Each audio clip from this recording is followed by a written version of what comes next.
স্বার্থপর এই দুনিয়ায় শেষ পর্যন্ত কেউ কারো জন্য মনে রাখে না। এটা আমি সব সময় বলি রে ভাই, এই বন্ধু বান্ধব এগুলা সব ধোঁকা, এই নারী, ছবি, মোবাইল, এই সবটাই ধোঁকা। এই হাসি খুশি, রং তামাশা, ফুর্তি, আড্ডা, খোদার কসম, এগুলো ধোঁকাই আসল। শেষ পর্যন্ত আমরা একাকী।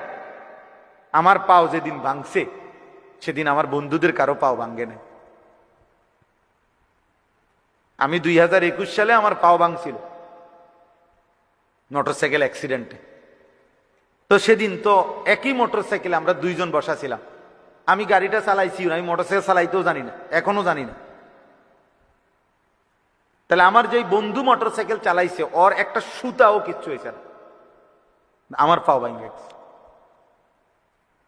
তাইলে কি বোঝা গেল? আমার সুখে আমি, আমার দুঃখে আমি। শেষ পর্যন্ত স্বার্থপর এই দুনিয়া কাউরের জন্য থেমে থাকে না। অতএব আজকে এই রাত গভীরে যে কয়জন আল্লাহর বান্দা, বাবা এবং বিশেষ করে নওজোয়ান তোমরা আসছো, প্রিয় ভাই, আমি অনুরোধ করলাম নিজের ইসলাহ, নিজের সংশোধন, নিজের ভালো, নিজের কল্যাণ